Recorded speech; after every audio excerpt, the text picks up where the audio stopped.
Greetings and welcome back to another episode of His Will for Your Life.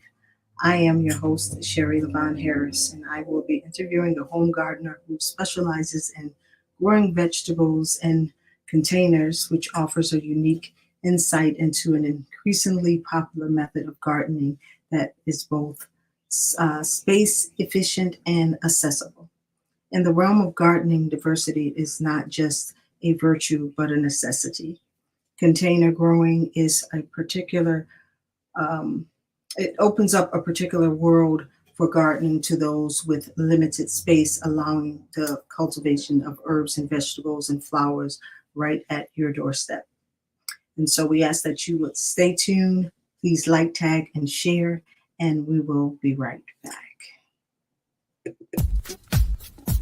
His will for your life with Cherie Harris. This is your weekly Wednesday 7 p.m. podcast. For I know the plans I have for you, declares the Lord, plans to prosper you and not to harm you, plans to give you hope and a future. Jeremiah 29:11. Informative, hot topics, testimonies, interviews, along with your weekly guests and more. And now here's your host, Cherie Harris.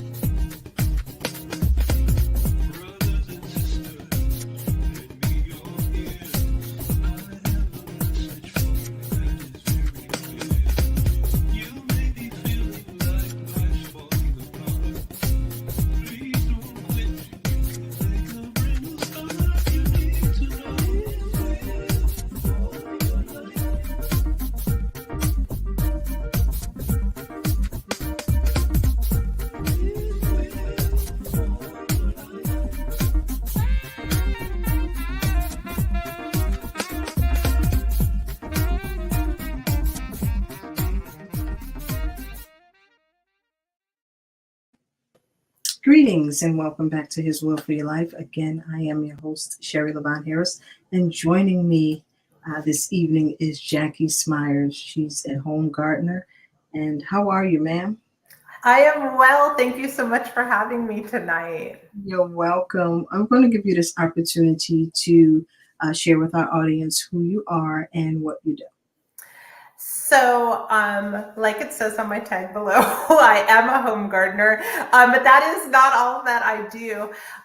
So I am an elementary school teacher. I live here in Southeast Virginia, and I am originally from Southern California.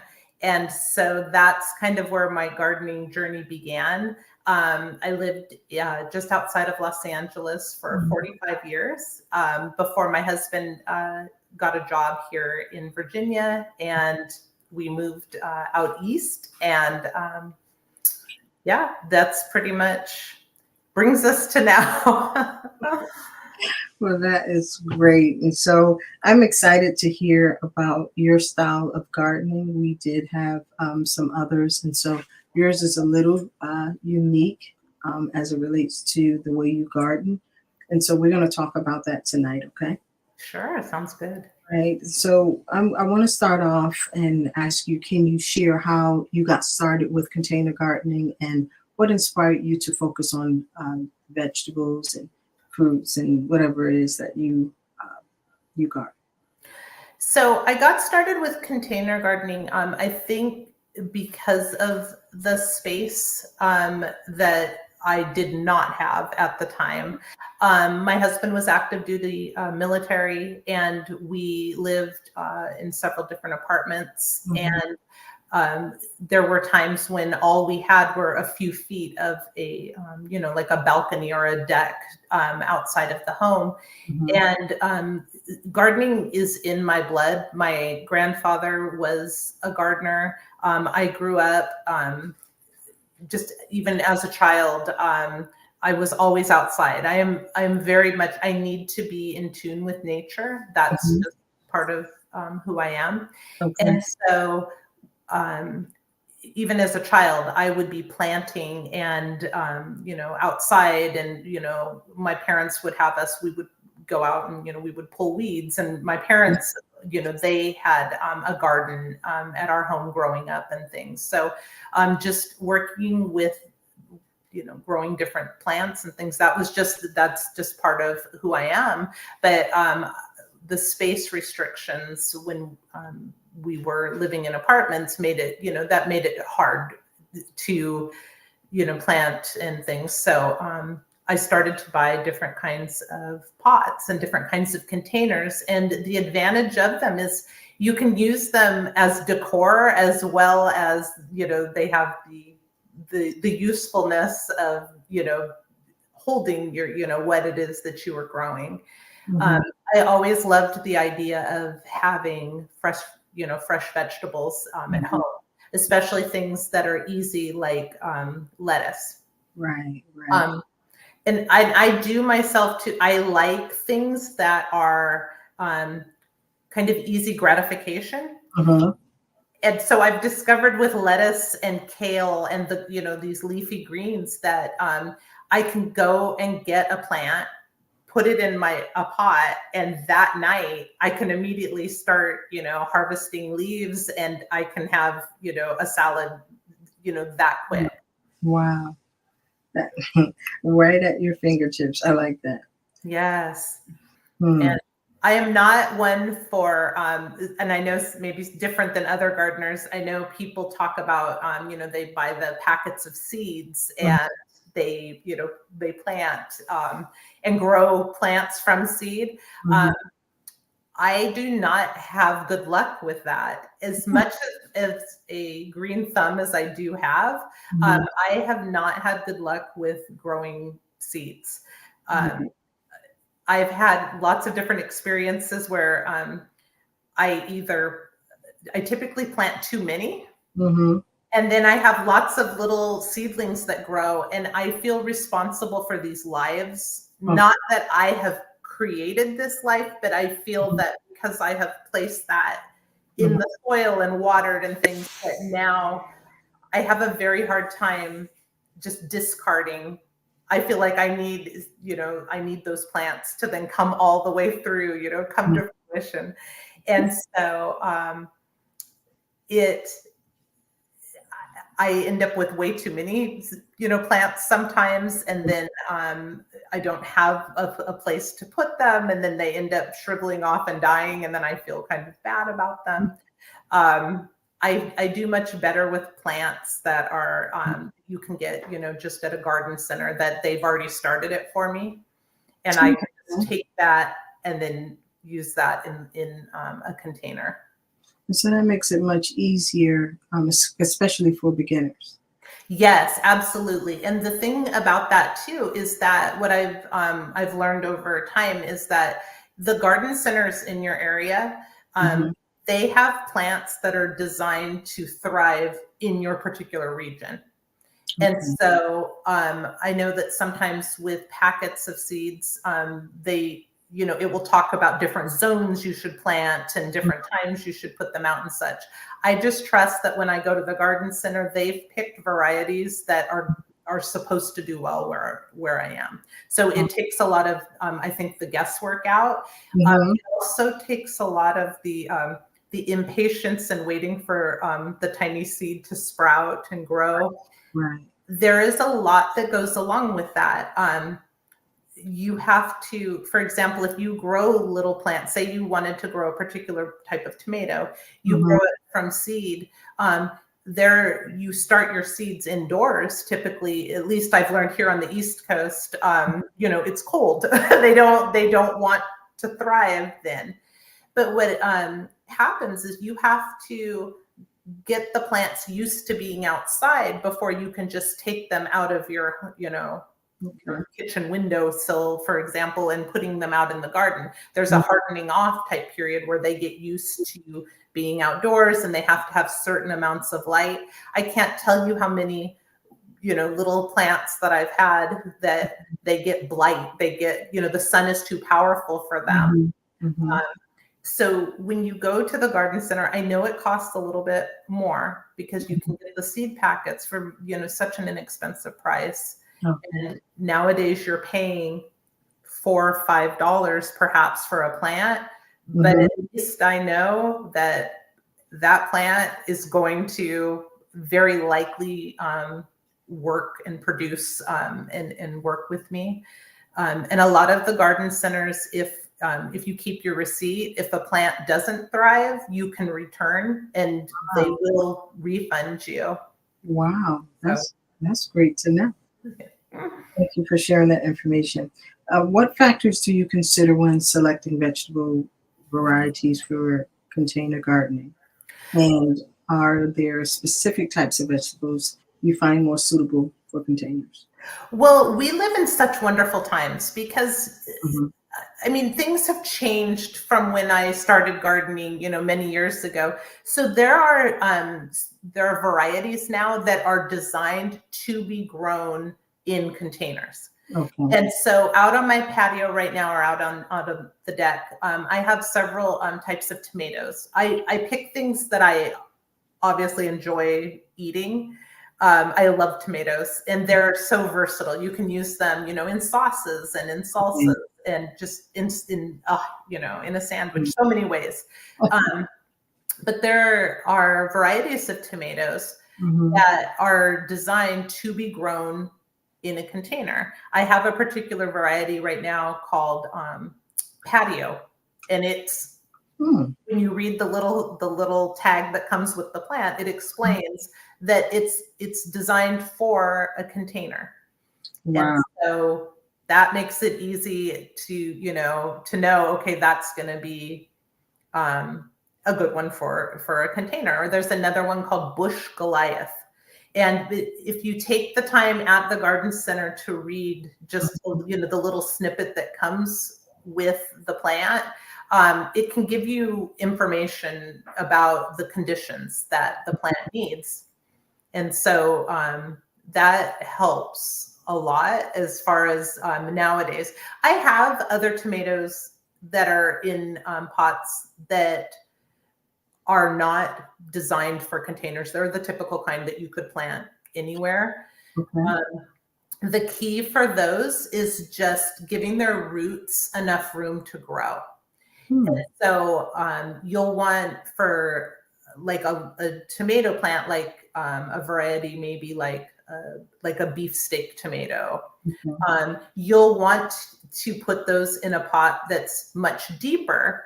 Okay. Than the ones that are designed for a container. They just, those plants will need, their roots are designed to grow deep. So you just give them a bigger pot. I have a couple of beautiful pots right now on the deck that are round. They're tall. They're probably 3 feet tall. And I put a tomato plant in one of those plants, and I know that it's going to have enough room for the roots to grow. And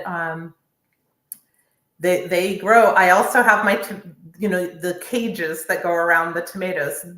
Those I know people do them in the ground, but you can do them in with containers as well. You can put, because the tomatoes are going to need support as they grow.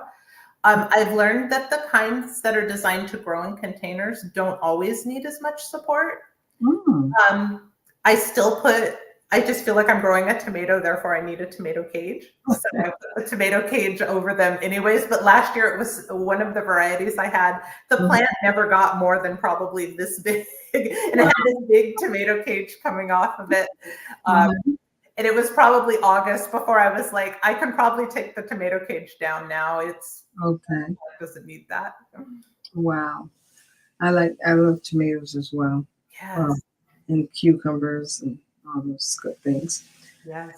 Could you discuss the type of soil and mixed fertilization methods you use for your container to grow your vegetables? So when I'm starting a plant, so let's say I went to whatever store, you can find pots of all different sizes and colors and everything all over. So say I found one that I really liked at a particular store. Brand new pot, I get a bag of potting soil. And you do have to be careful as a beginning gardener to make sure that when you're looking at the soil that it says potting soil, because you will find really good deals on something called garden soil. And they are two different things. Garden soil is designed to be used in the ground to help supplement the dirt that you have. Mhm. Potting soil is for pots. Got And it. so if I'm going to start, say I went and got a patio tomato plant this weekend in a brand new pot, I'll get a bag of potting soil, pour it in there, make a nice hole. When you're taking the plant out of whatever container it came in, you take it off carefully, and then I squeeze it around the root base just to free up to kind of free the roots, get them kind of a little bit loose, put it in there, and that's pretty much what I do.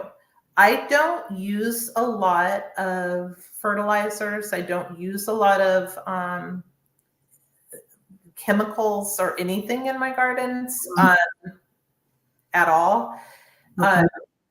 I'm very much, I like to keep things just as natural as possible because I am going to be eating, the product of the plant at some point. Mhm. So I've discovered that the potting soil, the one I use comes in a gold and green bag, and it says the brand is on it, and it's just potting soil. I just literally put one of those in a pot, put my plant in, and then the key is just to start watering it as soon as you plant it, Mhm. because when plants are transplanted from like even the container they were in at the store into a bigger space, they get a little stressed out.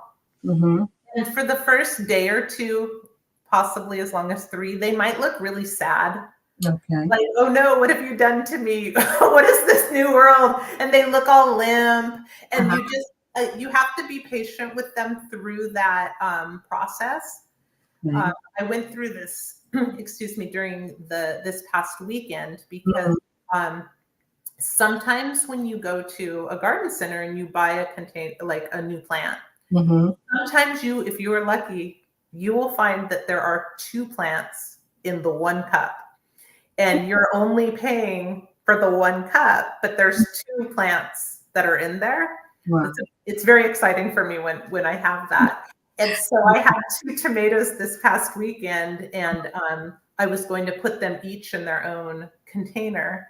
So Okay. I pull out the root ball, and they're both in there connected. You have to, it's like doing surgery. You had to be so careful to pull them both apart and then plant them.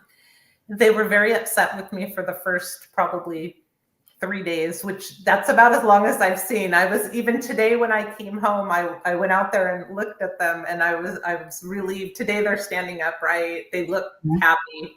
Like, we're over the hump. So Wow, that's good.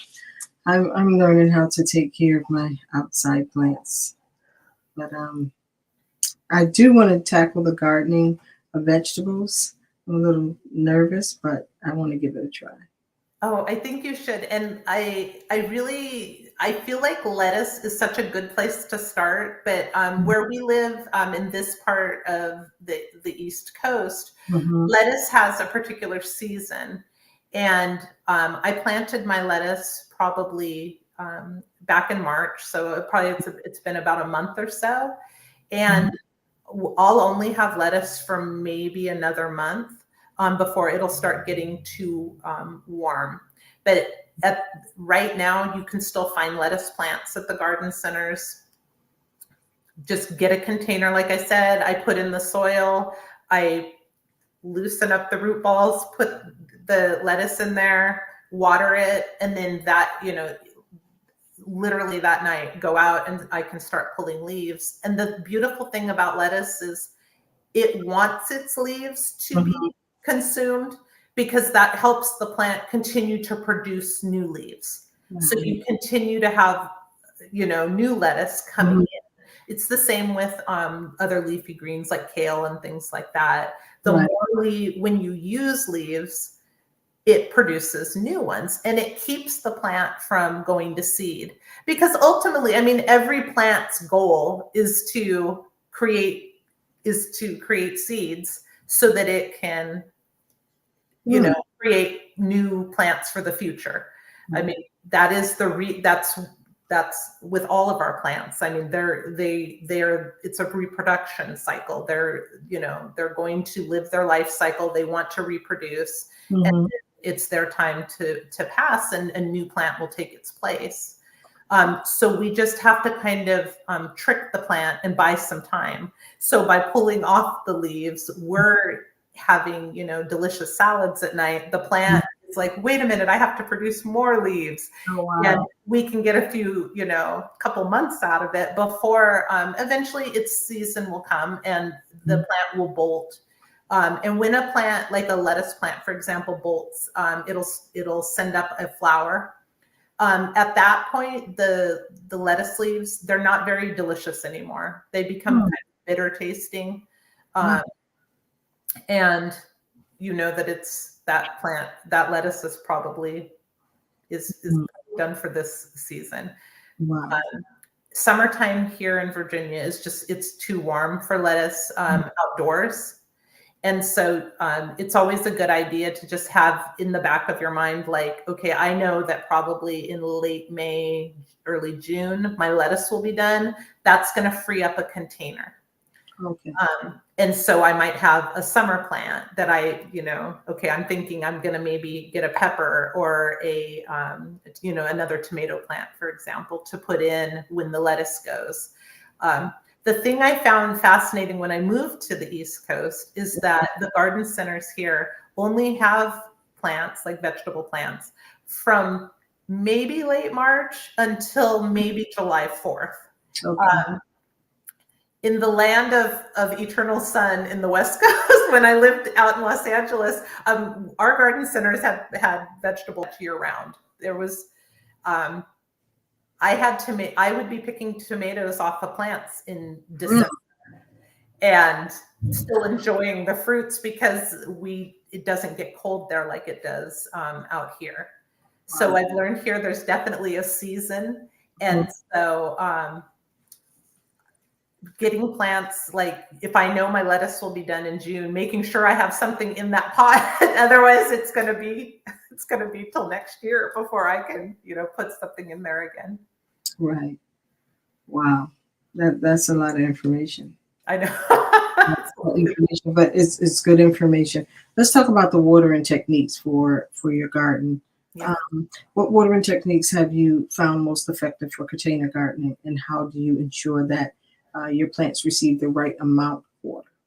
So there is a device, I do not know the name of it. And strangely enough, my mother had such a thing even back many, many years ago, in the 1900s, as I like to say. And this device, it has two prongs. It says dry and moist. And you put this in the soil, and it will tell you if your soil's dry or moist. Don't know what it's called. It also will tell you the pH. In particular plants, and I want to say probably more in the flower world, there are certain flowers, if we just go with, say, like a hydrangea, for example. Some people love hydrangea because they can turn that beautiful shade of like a blue color. Same with like even let's go with like a blueberry plant. So things that are in the blue department, they need they have different soil needs than other types of plants. So you have to check sometimes the pH and maybe add things to the soil to get that true like blue type color. This device I'm talking about that I literally do not know the name of, it's, I guess you would call it like a soil meter. It will tell you if your soil's too wet or too dry, and it will also you can flip a switch on it and it can tell you the pH of the soil, which might come in handy, for particular flower gardenings or things. I typically use mine just for the amount of moisture in the soil. What I've learned about watering with containers is you really do have to be on top of it. Okay. Because soil dries out very quickly, especially during the heat of the summer. Soil dries out very fast in a container, as opposed to the ground, because I'll take my meter and put it in, and my soil will be dry in the container, but over in the ground, it may be wet. And, in this part of Virginia, we get a lot of rainfall. Yeah. It's even I'll think to myself, well, it just rained a couple of days ago and we got several inches of rain, so I'll be fine. You really do have to be on top of watering, and Right. also watering. I know I listened to your show previously. I heard a guest talk about watering at the root line rather than just watering down on the whole plant. Right. Watering low, in making sure that you're watering, the soil and more towards the roots rather than all the leaves. It can cut down just on different, diseases and things that come along. Plants prefer just to have water, at ground level. So I just make sure a watering can is also, there's nothing wrong with it. I love my watering can. It makes, I feel very, fill it up and walk around, and that long pointy part can just go right down there at the roots. So there's nothing wrong with a good watering can either. My sister has one of those. She loves her plants. She's a planter. Yes. And so she's out of town, and I have to go over there and water her plants while she's gone. But she loves her plants, and she makes sure it gets the right amount of water. Yes, it's an exciting. I mean, I love my plants as well, and I was thinking it's kind of akin to something you look forward to, like a birthday or a holiday or something like that, because where I live now, it is a season, and it's not going, so it's very exciting after several months during the winter when it's, so cold and everything looks brown and barren and things outside, to come to this time of year where you could, where things are ready to start growing again. I love spring because of the new growth and the new life that, that comes with, and especially I feel like I see that much more in this part of where in the United States compared to where I had come from before, where there wasn't a lot of change with the climate. It was very, 72 and sunny every day. Here, just the seasons, it's just, for me, it's invigorating. I love that. I love that part. I love the weather just like it is right now. It gets really hot here.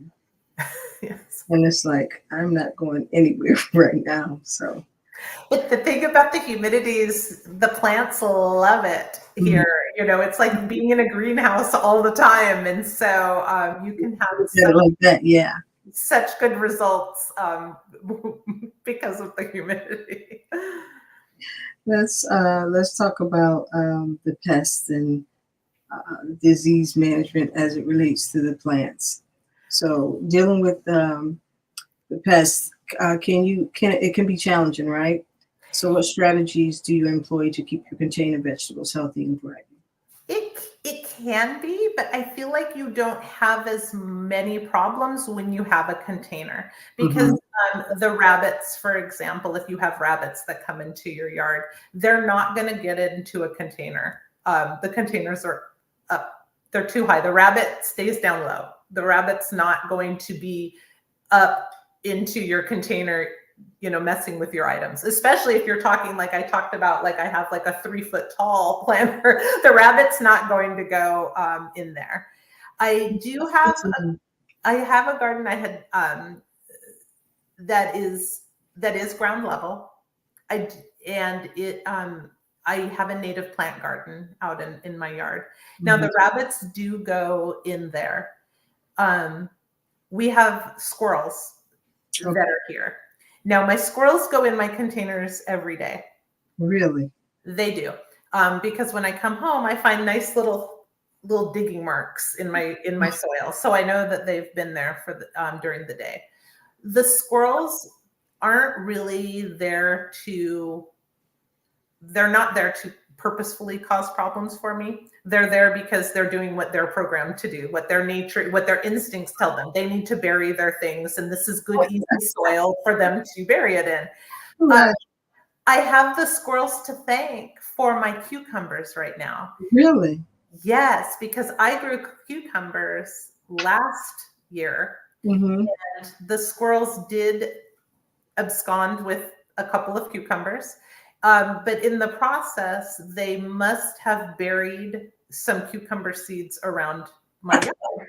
Because recently I was out back and I was like looking at this in this unusual location, and I was like, well, that looks like a cucumber plant. And so when I know what the plants look like when they're young, the same, I've had this with tomatoes too, because in the past I've had my little animal friends have taken cherry tomatoes and Mm-hmm. put them different places. And lo and behold, I'll start finding little tomato plants growing in places. Wow. Now, this is exciting for me because then I don't have to pay the garden center for cucumber plants. So I was woo, I got 3 of those this year. Thank you, squirrel. And dug them up, put them in a pot. And so we'll wait and see about their growing. I think I take a very different approach to the pest management because Mm-hmm. it's nature. Mm-hmm. And who am I to decide life and death for these creatures, bugs, all the things, the animals we discussed? They're doing what they That's true. what they know how to do. They're there for a reason. Right. As long as I really don't do a lot of pest management. Now, there have been times when I have had plants that you can just see are very ill because they have so many like aphids, for example, on them. The most I've done is I do take a spray bottle, you put a little bit of Dawn dish soap in there, and then you put some essential oils, like, peppermint or lavender, things like that, in with that and some water, and just spray that on it. Mm-hmm. And that takes care of a lot of aphids. But you can also do things like they're natural, like having ladybugs, for example. Ladybugs love to eat aphids. So if I know a particular plant that I have maybe starting to get some aphids on it, Mm-hmm. if I'm out in a different part of the garden, I see a ladybug, I'll like trap it. And I walk it over and I'm like, here, please go and like start eating aphids in my yard. Nice. I did one time, I was at a garden center and they had this like pint-sized container of ladybugs. Like you could Wow. 100 ladybugs, however many was in the little pint. You could purchase them for your yard. And there's all these tips like put them out at night and all of these things. And they're like the aphids will go away because your ladybugs will stay all over your plant and they will just, it'll be so happy and nice. Yeah, they all like left. Wow. You figure they're helping at somebody else's house. But this is one of the reasons though that I do have my pollinator garden, because I am trying to attract beneficial insects and beneficial creatures to my yard who can help. Mm-hmm. But ultimately too, when you have a container, you're growing something in a container, you can pick it up and take it out. If you were concerned about, oh no, there's some insects on here, you could also, and I have before, just taken off a leaf. Like if a particular leaf looks inundated, so take off the leaf. Okay. And I actually put it in, this is terrible, I put it in a different part of my yard, Mm-hmm. in a different, like away from the garden. Okay. I have a great respect for life. And I have a great respect for nature and in a firm belief that nature knows how to take care of nature. True. I don't feel that it is my place to make life and death decisions in the garden. I try to let life I just try to let things be as much as I can, which I know might go in the face of some gardening, but it's my garden, so. That's true. I'm glad you mentioned about the squirrels not able to get into the container. I mean, not the squirrels, the rabbits, because I think I got Peter Cottontail in my yard. It's just I'm sure. I actually, I had a problem last year. It's not a problem. It's, I've had a situation the last 2 years where some very adorable rabbits have decided that my yard would be a very good place for them to raise their young. Wow. And they have come into my yard, and what they do is they dig a kind of a very deep hole. And then the mother rabbit will, she'll pull fur off of her belly, and she'll line the hole with that. And this is where she plans to birth her, her children. I am so honored when this happens, because for me, like I said, I have a giant respect for life. And when creatures decide that my home is a safe place for them to reproduce and things, that's like what I strive for. However, I have a dog. Okay. And my dog has a very different perception about things in the garden. And I could not face the idea of these rabbits having their little babies at my house, and then my dog goes outside and there would be no more baby rabbits. Wow. So what I have done, the 6 times that it has happened, is luckily each time I've come across the little rabbit, hollow before the rabbit has actually had her babies, and just filled in the hole.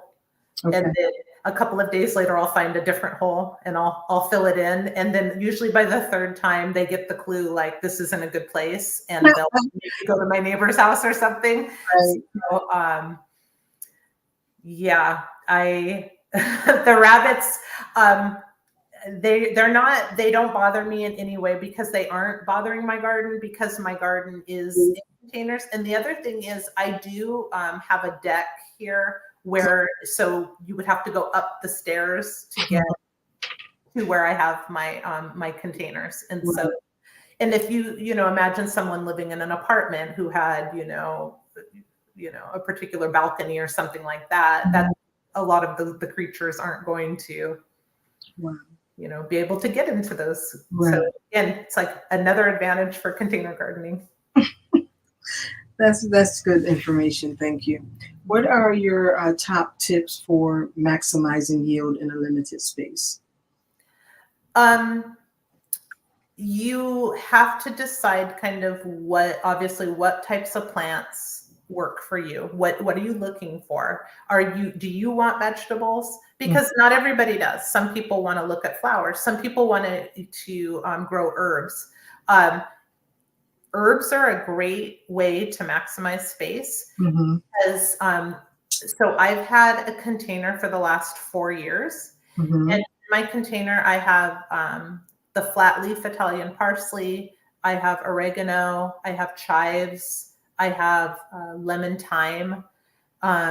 They all live in one container together, and the only thing I have to look for is I have to see when they're starting to bloom. And like I had mentioned before with the lettuce, when herbs do this too. Herbs will send out flowers. Okay. If you pinch off the flowers, the plant will continue to grow.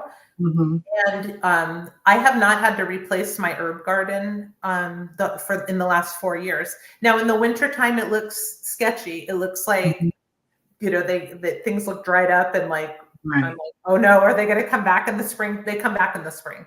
And so I can get several herbs in one pot. And so that would be like if you were maximizing space and say you only had room for one pot that was, and by that, I mean, probably like, usually pots are measured across. So like maybe if we're talking like a 16-inch, 18-inch, 20-inch, I mean, they're a sizable, it's a sizable pot.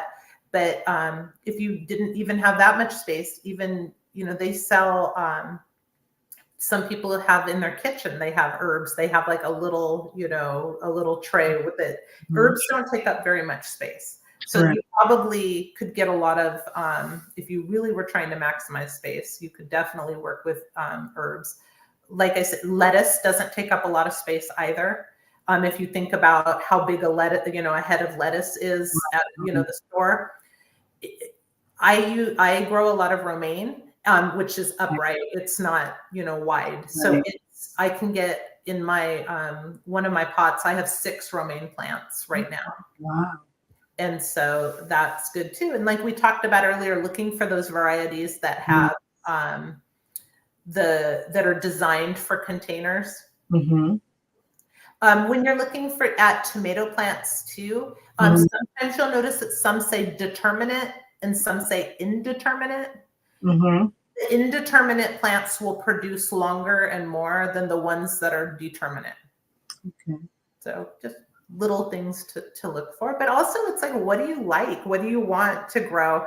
I was so utilitarian with I want to eat it. I want to for a long time, but I'm really enjoying this season I'm moving into with the pollination garden, where those plants are perennials, so they come back each year on their own.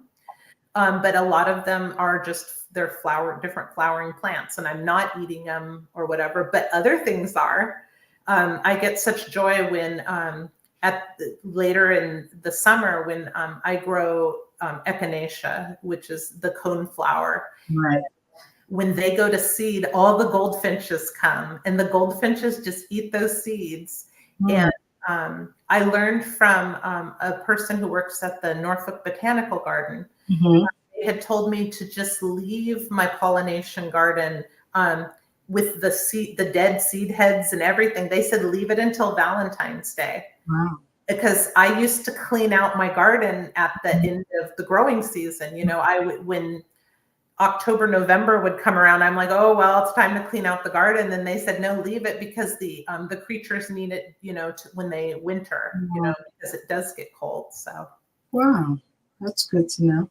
Yes. See, you're a gardener. Are there certain practices or plant arrangements that help increase productivity? You don't want to jam. Like, for example, like when I'm talking about a tomato plant, I have one in the pot. Okay. I don't have several. Again, we talked earlier about the depth of the roots, like having a deeper pot for plants that need more root space. You can look that up online. So I made a mistake, and I've been gardening now for over 20 years. So for Christmas, I received a raised garden bed, and my raised garden bed is, it's very shallow. It's less than a foot. It's a very cute raised garden bed, but it's a very shallow one. And I had purchased 2 pepper plants. Okay. And I love growing peppers. That's probably a whole episode on its own. But I had taken the pepper plants, and I had put 2 of them into my raised bed, and one of them went there, and one of them went into a deeper pot. But they're the same type of plant. They were the same size. One in the shallow one, one in the deeper one. And within a week, I could tell that the one that was in the shallow raised bed, it needed to move. Okay. Because the other one was just outgrowing it, outperforming it, and there was nothing separating them when I had purchased them. But I could tell that it's not going to grow effectively because it doesn't have enough root space in my shallow bed. Peppers need more space for the roots to grow. So that was part of what I did last weekend, is I moved it. I was like, oh no, you need your own pot. Sorry. I thought you could go right there. But gardening is a trial and error process. And that's okay. That's how you learn in life, is you make mistakes, and then you're not going to do that again. And so, and I feel like that's part of the joy is it is unexpected. You don't know what's going to come. You have a good idea of, you feel like you're setting everything up for success. And it's like, oh no, who knew that I shouldn't put, some people that, they sell those the plants, like the tomato plants, like you can buy 6 at a time. Mm-hmm. Well, if somebody didn't tell you, maybe you would put all 6 in a shallow container. Right. And you think, well, they have more space than what they had before. But again, when you read the little tags, they give you, clues and things about it. But you have to, that's kind of part of the fun is learning and experimenting on your own. Right. So these are really helpful tips. So thank you. I'm still nervous, but I'm going to try it though. No, you can't be nervous about it because it's like you don't have anything to lose really.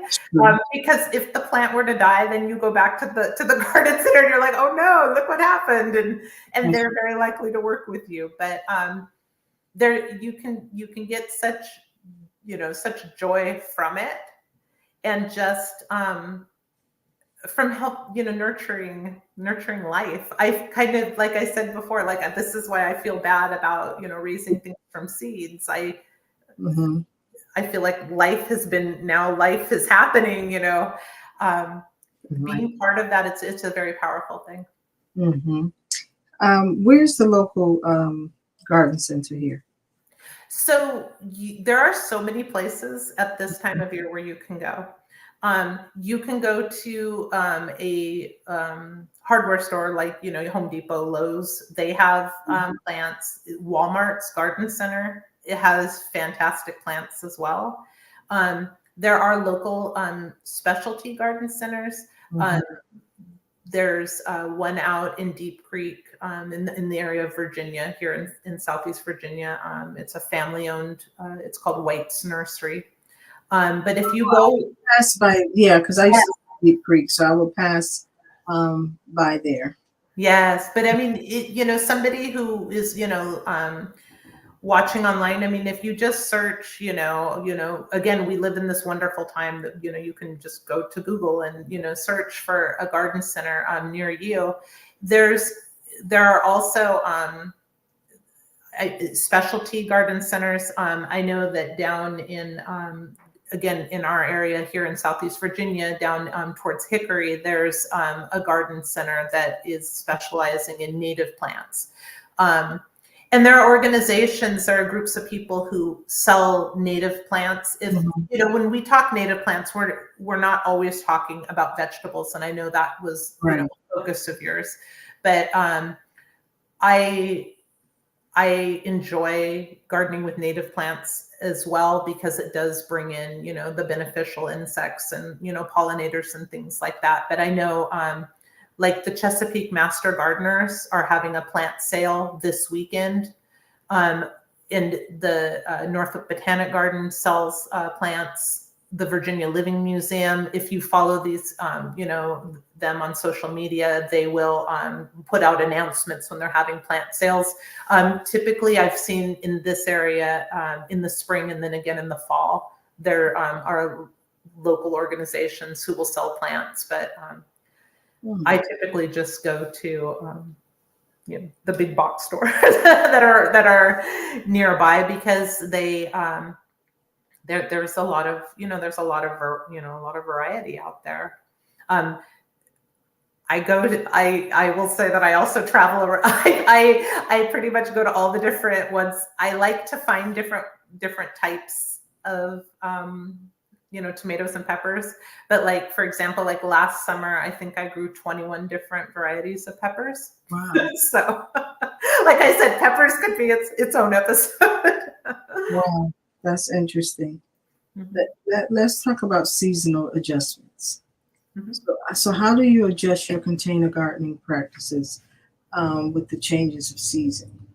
So, we're in the height of growing season now. They'll grow all summer, as long as you continue to pick the fruit. So say we're talking tomatoes or peppers, as long as you're picking the fruit, like we mentioned with the lettuce, the plant's going to continue to produce more until that unfortunate time of frost comes. I about had a heart attack the other night because, a frost advisory went up in this area. And, our technical last day of frost here is April 15th. And it was like, what is this? Oh no. So I'm running around with sheets and blankets outside and bringing plants into the garden or, into the garage out of the garden.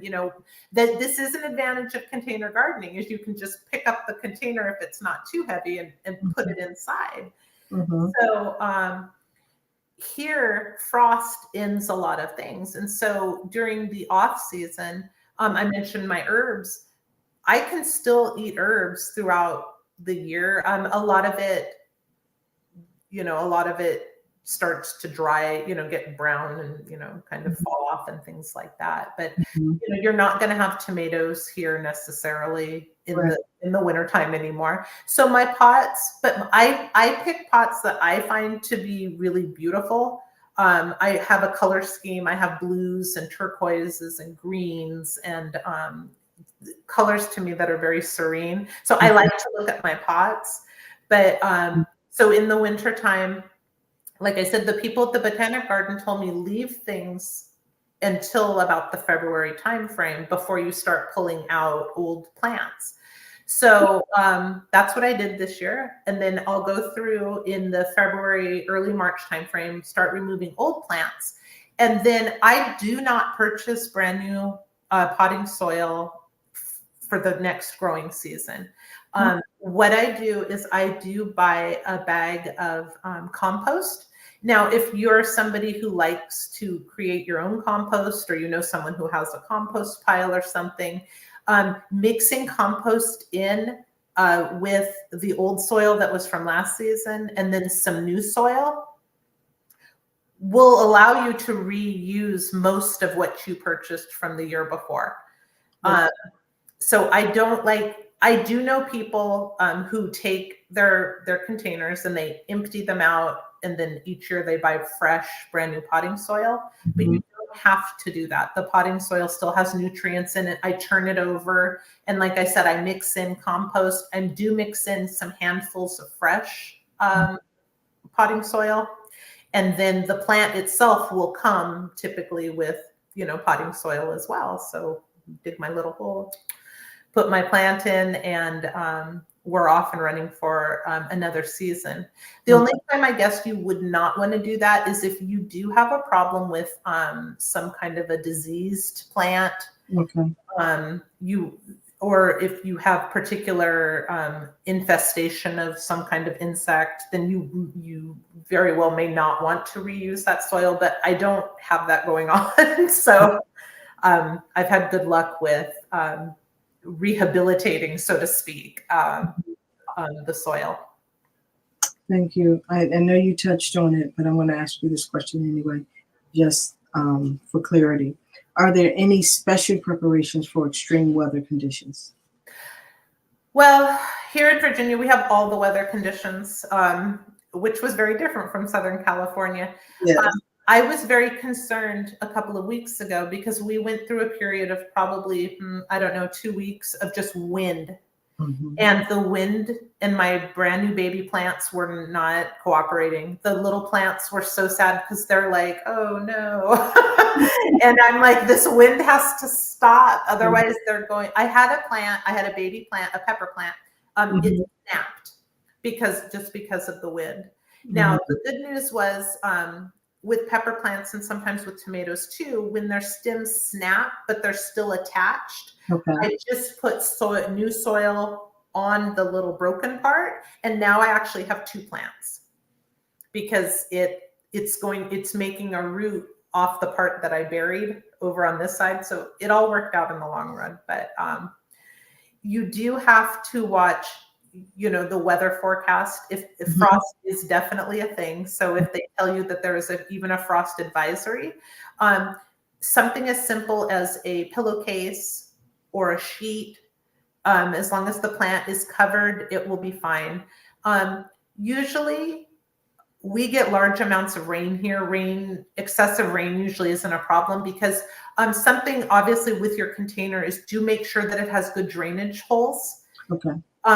I usually, when I get a new container, I'll even drill maybe even a couple more holes just to make sure that there is good drainage. Mm-hmm. And if there's going to be some kind of an event like, a hurricane or something like that, where your property even could be damaged. Again, the advantage of having a container is you can bring that, into a safe place. And usually when we get snow, if we get snow, Mm-hmm. everything's usually done by then anyways. So that's usually not too much of a concern. That's true. As we come to a close, Mrs. Myers, what advice would you give to someone just starting out with container vegetable gardening, or as well as, are there any common pitfalls they should avoid? I would say just do it. Don't be afraid. You can't be afraid of it, because I know people say like, oh, I'm going, like they're going to have some impact on it. It's like, no, just let nature is designed to do its thing. And so just respect that, and give, all plants want what we all want. They want room to grow. So you just have to, I would start small. Mm-hmm. Like, so if you feel the need to like build up your confidence, it's like, just start with something easy, like, get, a kale plant or like some lettuce, and, get a bag of soil, put it in there. And I still make mistakes, and but again, like we had discussed earlier, that's part of life. That's part of how we learn. And, all the time, my husband will be like, okay, you've got all these, plants ready to go. And I'm like, yeah, you need to go get me more soil. Like my spatial sense and soil are like, I think, oh yeah, I have enough soil. And then I'm like, oh, there's no way I have enough soil. But just start small, and just, feel proud that okay, I've done that. So maybe next season I want to add, another container. And pick things that you love to look at year round. Like if there's colors that speak to you, and there's beauty, like there are so many different kinds of beautiful pots. You can get them at home stores even. You could be somewhere even unexpected. You could be at like Marshall's or somewhere like that, and they have pots. If there's something that speaks to you, that you like to look at, and it goes with your your style or your decor, yes, you just go with it. And you can also always do your research as well. I mean, don't let the internet help you, because there is a lot out there that you can look up and read the little tags that come with the little plants. And in talking with people too, I've been in the garden center many times, and I don't know if people think I work there or what. Probably because I spend too much time there. But people come up to me and they're like, "Can you recommend a pepper?" And I'm like, "Why, yes, I can." And I start, what do you like? Do you like heat? Do you like sweet? And but That's good. people in the gardening world are very they're very open to talking about their love and their passion. And so if you see somebody there, and the employees as well, a lot of times have experience that can help, not always. I asked at a home gardening center recently for their organic compost, and I was directed to a bag of cow manure, which is not what I was wanting to purchase. So it was like, okay, I know a little bit more than they do in this world. I just thanked them for their time. So Great. So as we closing out again, looking ahead, do you have any plans or ambitions to expand or diversify your container gardening efforts? I am my new plans, like I had mentioned before, is I'm moving. My containers are set for the season. My plans, and I'm also running out of deck space for my containers, because I probably have 30 or 40 of them. I'm spending a lot of time at this time in the season on the pollinator garden, which is in the ground, which will be a perennial garden, so it will come back. year after year. And what I did this year is I added a new raised bed on the side of my house, which is an in-ground bed. I call it raised. I mean, it's a it kind of looks like a feeding trough, if you will. It's galvanized steel and it's oval shaped. And I have some peppers and tomatoes down in there. And we'll see how they do this season. But I have a third of an acre that's pretty much open. So there will always be an expansion each year of what space can I take now in my yard. I want to try fruit trees at some point. Nice. But my son wanted to plant an apple tree. Like, I have a friend who has a lime tree in a container. really? And they do make fruit trees that are for containers. Really? So that might be something to think about for myself also, in the future. That you just have to have patience with all of it in the gardening world. Just relax, enjoy, and just, enjoy just the beauty that is out there. Mm-hmm. That's true. Any closing remarks that you may have for our audience? No, just again, like I am an outside girl, so I mean that might be new for some people, but even if you enjoy spending time indoors, you can still enjoy the benefits of having a garden. You don't need lots of space. You don't need lots of money to get started. I mean, speaking of that, even I have a bucket as one of my containers. And it's one of those 5-gallon buckets from a home store. From the home, garden place. I just took the bucket, turned it upside down, drilled holes in the bottom of it, filled it with soil. And I have the most amazing Brussels sprout plant in there this year. And when my father came to visit, he was just struck by the fact that you could have a bucket as a container because my father's elderly and it's easy for him to carry it from, if he needed to bring it in or something. Right. On Craigslist or Facebook Marketplace or something. And he found a local fisherman in his area that was giving away for free chum buckets. And my dad went and got several buckets for free online, drilled the holes, filled them with soil, and that's what he uses for his tomato garden now. So. Nice. Yeah. That's really good. I am going to get started. I realize it's patience. It requires patience. It does. So I'm going to be growing as I grow. Yes. My vegetables.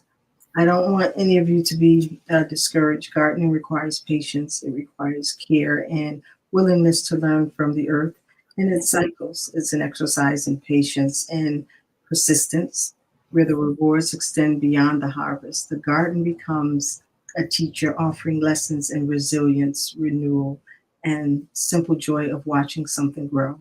Whether you're a seasoned gardener or a curious newcomer as myself, the world of home gardening welcomes you with open arms and endless possibilities. So let's get on this health kick and plant our own vegetables and fruits so that we'll know what we're eating. We become our own local produce when we're planting our own vegetables. And I think that's something that we all need to do. And that's the benefit of gardening. Anything else, Mrs. Myers? No, thank you so much. I could talk, we could have a 3-hour episode because there's so much, and so many just entertaining, stories and things from the garden. So just enjoy. And yes, like I did, we had a salad for dinner tonight, completely, from just my lettuce and my kale out there. It's just, that lettuce looks so fresh. I mean, it looked really, really good. Better than our local produce department. Yes, I learned that moving here. The produce out east here is much different than I was used to on the West Coast. Just because of the travel times and things here. So nice to just, feel like, I want a salad with my dinner and just go out. pick the leaves, wash them, cut them up, and it's wonderful. Yeah, we're gonna have to set a date where you can get me started. I'll go get my container from Home Depot or Lowe's. Yes, go get your container. Just pour the soil in it. We get started. Yeah. That's it. Yeah. I have to. One of the Miss Henry gave me some potatoes to plant. Yes, I did plant some sweet potatoes not recently, a couple of years ago. When I moved here, I had some in the cupboard and they got the eyes on them and things. And rather than throw them away, I put them in the ground. And I literally left them for months and months and months. Wow. And kind of actually forgot about them and went to go plant something else and started to dig and found all of these sweet potatoes. Really? I had forgot. I was like, oh no, I had forgotten.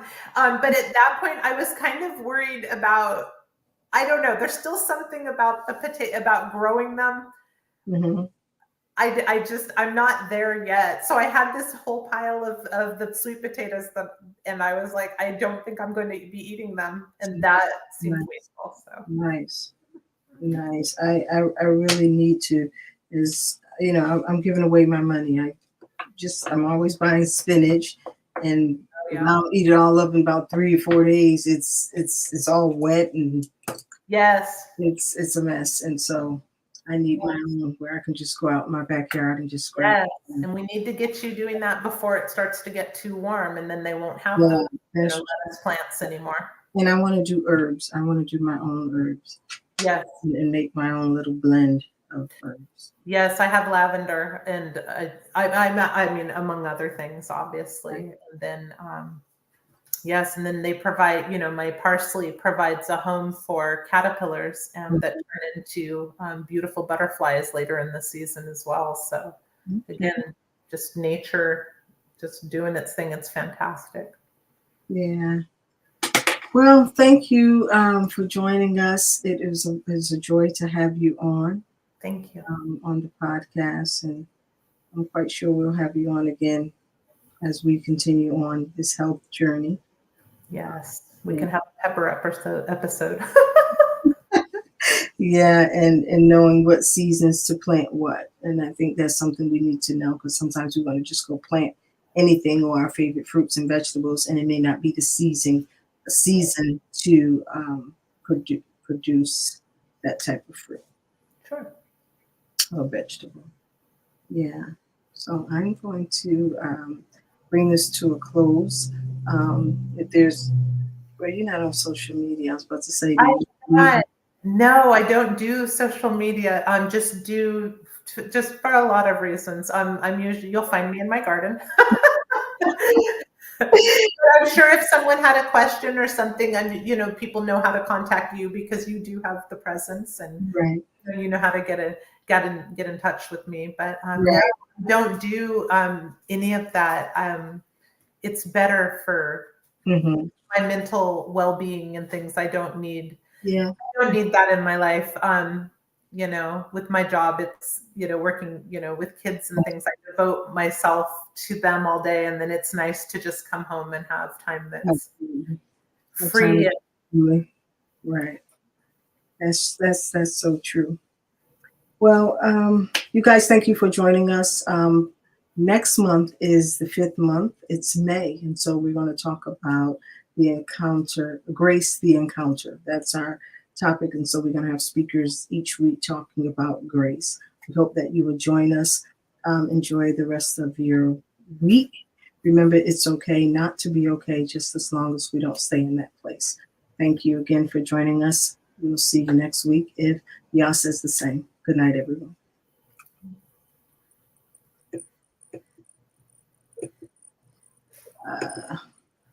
Frankly, y'all, I need a producer. Good night. Join us again next week for another riveting, informative segment of His Will for Your Life podcast with Sherry and our special guest.